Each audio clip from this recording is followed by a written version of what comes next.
Yo, welcome back to another video. Now in today's video we will be checking out the brand new Ainz unit. This unit is really crazy. I'm not going to be going too in depth on the maximum potential DPS that you can be doing because this video will be way too long, so that will be a different video once I do get my Ainz myself. For now I am actually using someone else's account. We are using McReaper's Ainz because he was very lucky on getting this Ainz and he has allowed me the opportunity to showcase this unit on my channel with his account. So really big thanks to him for allowing me to do this. I'll have his channel link in the description if you do want to go check him out, and it's on screen right now. So with that being said, let's get straight into showcasing this unit. Starting us off, Ainz costs 1,000 to place down. He has a one placement limit and he has curse element typing. Going over his upgrade cost, he costs a total of 217.5 thousand to fully max him out. Going over his damage, he has a traitless damage of 217.7 thousand damage, and his monarch damage is 871.1 thousand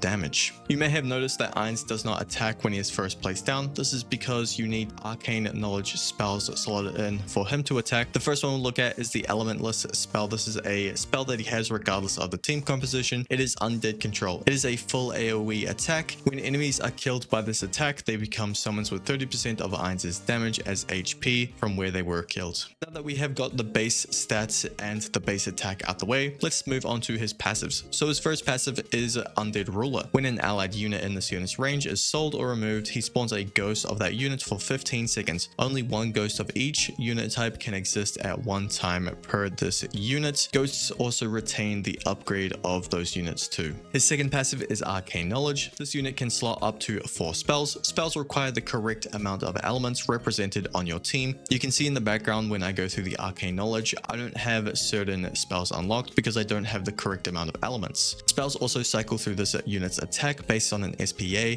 and spells can be reset once per match. Unknown element units count as every element but only once, so having multiple unknown units on your team, you only benefit from one of them. And finally, his third passive, Undead Body. This unit gains status effect and debuff immunity. When a debuff or a status effect is resisted, he gains 40% damage and 10% range for 60 seconds. Now we move on to his ability. This is the goal of all life is death. This instantly kills all non-boss enemies, disabling any on-death mechanics and bypasses all immunities. This can only be used past wave 50 and only has one stock use. Alright, now time to go on to the longest thing of this entire video, and that is going through the Arcane Knowledge, looking at each individual element and looking at the spells for them. The first spell that we'll be looking at is the Spark spells. The 2 Spark spell is Paralysis. This is a full AoE attack that inflicts a 2-second stun. Moving on to the 3 Spark spell, this is Grasp Heart. This is a small AoE and inflicts a 2-second stun that executes non-boss enemies below 15% HP. Moving on to Nature, we have the 2 Nature spell. This is Cyclone. It is a full AoE attack that inflicts a repulse in range. This can also be applied to bosses. The 3 Nature spell is Create Magic Shield. This is a full AoE attack, but replaces the attack. Instead, it cleanses all units in range of debuffs and status effects.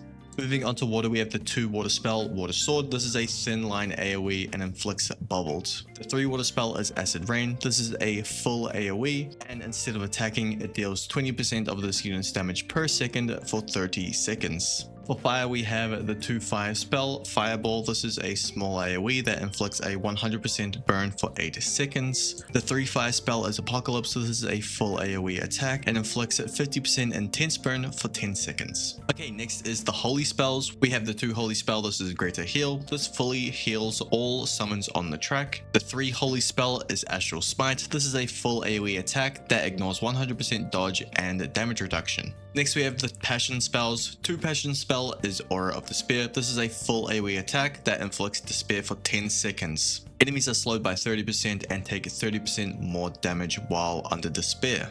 The 3 Passion spell is Aura of the Overlord. This buffs all units in range by 50% damage and 20% range for 30 seconds. If a buffed unit gets upgraded, reduce the cost of other buffed units by 5%. This remains as long as the buff is up. Next up is the Curse spells. 2 Curse spell is Create Greater Undead. This is a summon type and summons 2 Death Knights with 400% HP with a max of 10 of them. 3 Curse spell is Supreme Summoning. This is a summon type and summons 1 goat with 1 1200% HP with a max of 3 of them. Moving on to blast, we have 2 blast spell nuclear blast. This is a small AoE that deals 150% damage, but you get stunned for 10 seconds. This is unavoidable. The 3 blast spell is creation. This is a summon type and summons a wolf with 400% HP for 30 seconds. Only one can be up at a time. Next is the cosmic spells. We have the 2 cosmic spell, ray of negative energy. This is a small AoE that applies a 50% slow for 30 seconds. The 3 cosmic spell is black hole. This is also a small AoE that pulls in nearby enemies only once.